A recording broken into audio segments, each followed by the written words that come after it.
స్నేహితులారా, ఈ సమయాన్ని బట్టి దేవునికి వందనాలు తెలియజేస్తూ ఉన్నాను. ప్రేమపూర్వకముగా మిమ్మల్ని అందరినీ వాక్య ధ్యానంలోనికి ఆహ్వానిస్తూ ఉన్నాను. వేడుకొనక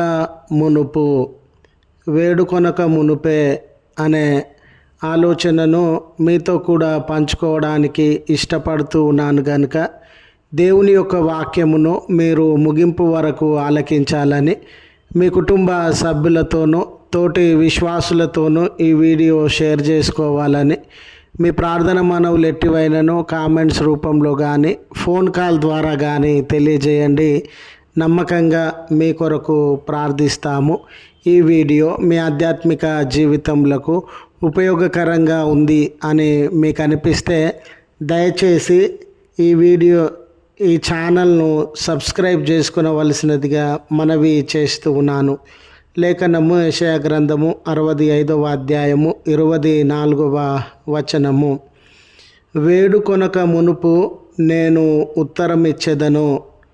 స్నేహితులారా, మన అనుదిన జీవితంలో ఆయా అవసరతలు, ఆయా ఆపదలు మనకు కలిగి ఉన్న సందర్భంలో సహాయం కొరకు మనము మన స్నేహితులను, ఎరిగి ఉన్నటువంటి వారిని, ప్రభుత్వ అధికారులను, పెద్దలను, అయా నేను పలాని అవసరతలో ఉన్నాను, పలాని ఆపదలో ఉన్నాను, సహాయము చేయండి అని వేడుకునేటటువంటి వారంగా, సహాయము అడిగేటటువంటి వారంగా ఉంటాం.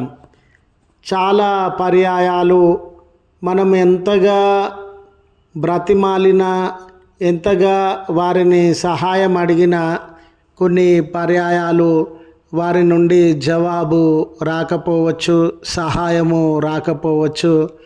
అయ్యా, అడగకుండానే ఈ లోకంలో సహాయం చేసేటటువంటి వారు ఉన్నారా? అడగకుండానే మన ఆపదల విషయంలో, అడగకుండానే మన సమస్యలు, అవసరతల విషయంలో కలుగజేసుకొని మనలను మన ఆపదల నుండి, అవసరతల నుండి విడిపించి మన జీవితాలలో మేలు కలుగజేసేటటువంటి వారు ఉన్నారా అనే ప్రశ్న తలెత్తినప్పుడు, స్నేహితులారా, దేవుడు తన ప్రజలకు ఇచ్చుచూ ఉన్న వాగ్దానము, మీరు అడగక ముందే, వేడుకొనక మునుపే నేను మీకు ఉత్తరం ఇస్తానని దేవుడు వాగ్దానం చేస్తూ ఉన్నాడు. చూడండి స్నేహితులారా, దేవుని యొక్క కనికరము, తన ప్రజల యొక్క ఎడల దేవునికి ఉన్నటువంటి శ్రద్ధ. చంటి బిడ్డల విషయంలో తల్లి వారిని కనిపెట్టుకొని జీవించేటటువంటి తల్లిగా, ఆ చంటి బిడ్డల ఎడల ఎంతో శ్రద్ధ కలిగినటువంటి తల్లిగా ఉండడాన్ని మనము గమనిస్తాం. ఆ చంటి బిడ్డ తన ఆకలి విషయంలో కానీ, తన అవసరత విషయంలో కానీ, తన భద్రత విషయంలో కానీ తన తల్లిని నోరు తెరిచి అడగలేదు.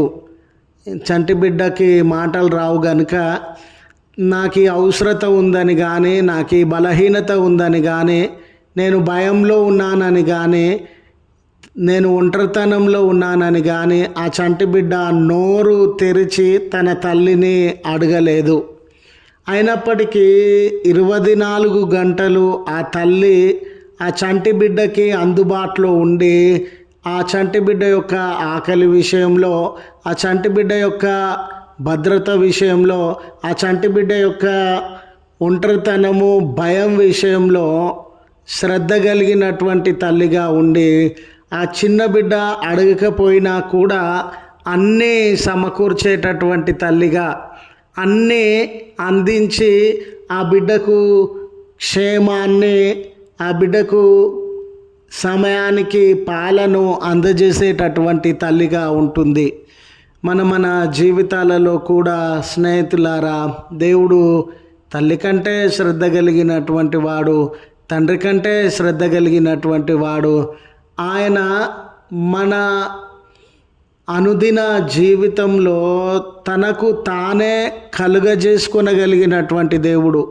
ఈ నా కుమారుడు ఈ ఆపదలో ఉన్నాడు, ఈ నా కుమార్తె ఈ ఆపదలో ఉంది, ఈ అవసరత నా బిడ్డల జీవితంలో ఉంది, ఈ కార్యము వారి జీవితంలో జరిగిస్తే వారు నెమ్మదిని అనుభవిస్తారు, ఈ కార్యాన్ని వారి జీవితంలో జరిగిస్తే వారు ఆపదలు సమస్యల నుండి బయటపడతారని ఆయన మన ఎడల శ్రద్ధ కలిగినటువంటి దేవుడుగా ఉన్నాడు.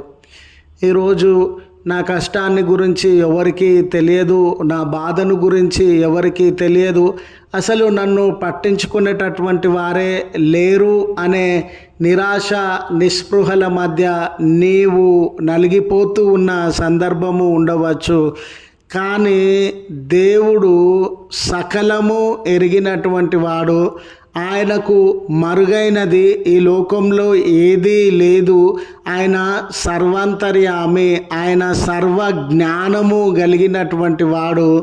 ఆయనకి నీ కన్నీరు తెలియదని నువ్వు అనుకోవడానికి లేదు, నీ ఆపద తెలియదని అనుకోవడానికి లేదు, నీ అవమానం తెలియదని అనుకోవడానికి లేదు, నీ చింత, భారము, వేదన, కొదువ నీ దేవునికి తెలియదు అని అనుకోవడానికి లేదు. అలాంటి సందర్భంలో ఆయన అడగకముందే కార్యాన్ని ఎలా జరిగిస్తారండి అని అంటే ఆయన కృప కలిగినటువంటి దేవుడు. మీరు చూడండి, కృప అనేటటువంటి మాట చాలా ఉన్నతమైనటువంటి మాట. ఈ కృప అనేటటువంటి మాటలో మన యోగ్యత కానీ, మన తలాంతులు కానీ, మన ప్రత్యేకతలు కానీ ఏమీ చూడనటువంటి మాట. వాటికి అతీతంగా మనకు సహాయం చేయడానికి ఎల్లకాలము దేవుడు అందుబాటులో ఉన్నాడు అని తెలియజేసేటటువంటి మాట. కనుక ఇది నీ జీవితంలో ప్రోత్సాహాన్ని, ధైర్యాన్ని, నిబ్బరాన్ని నింపగలిగినటువంటి మాట. ఏమిటంటే ఆయన నీ ఆపదలను ఎరిగినటువంటి దేవుడు. నువ్వు అడగక ముందే నీకు జవాబును, సహాయాన్ని ఇవ్వగలిగినటువంటి దేవుడు అని గుర్తు చేస్తూ ఈ మాటలను ముగిస్తూ ఉన్నాను. ప్రార్థించుదము. కృపగల తండ్రి, ప్రేమగల మా దేవ, మీ పరిశుద్ధ ఉన్నతమైన నామమునకు కృతజ్ఞతలయ. మమ్మను కనికరించు దేవుడవు, కృపచూపు దేవుడవు. అయ్యా, నిజమే ఈ లోకంలో అవసరతల మధ్య నలిగిపోతూ, సమస్యల మధ్య నలిగిపోతూ, సహాయం కొరకు నోరు తెరిచి అడిగిన ఎంతోమంది ఖాళీ చేతులతో మమ్మల్ని వెలివేస్తూ ఉన్న సందర్భాలు, దినాలు. అలాంటి వేళ మేము అడగక మునిపే మాలో ఏ శ్రమ ఉండిందో, ఏ ఇబ్బంది ఉండిందో, ఏ కన్నీరు ఉండిందో మీరు ఎరిగినటువంటి దేవుడవయ్యా. మేము అడగక మునిపే మా ప్రార్థనలను వినడానికి, మేము అడగక మునిపే మా బలహీనతలలో నుండి విడుదలను అనుగ్రహించడానికి సర్వజ్ఞానివి, సర్వోన్నతుడవు, సర్వశక్తిమంతుడవైనటువంటి దేవుడవు. ఈ ప్రార్థనలలో ఏకీభవించుచూ ఉన్న కుటుంబములను, వ్యక్తులను, వారి ఆపదలను, సమస్యలను ఎరిగి ఉన్న దేవుడవు కదా. వారికి కూడా మీ విమోచన, మీ యొక్క విడుదల అనుగ్రహించి వారి జీవితంలో నెమ్మదిలోనికి నడిపించవలసినదిగా మనవి చేస్తూ ఉన్నాం. వారి కన్నీళ్లను, ఆపదలను, భయములను, చింతలను దూరపరచండి అయ్యా. మీ ఆశ్చర్య అద్భుత కార్యాలను వారి జీవితాలలో జరిగించండి అయ్యా. ప్రత్యేకించి దినం బర్త్డేస్ అని, వెడ్డింగ్ యానివర్సరీస్ అని జరిగించుకొనుచు ఉన్న బిడ్డలలో మీ ఆశీర్వాదములను వారిపైన, వారి కుటుంబముల పైన అనుగ్రహించి గొప్ప భవిష్యత్తు కొరకు వారిని సిద్ధపరచుమని క్రీస్తు పేరట వేడుకొనుచు ఉన్నాము తండ్రి. ఆమెన్.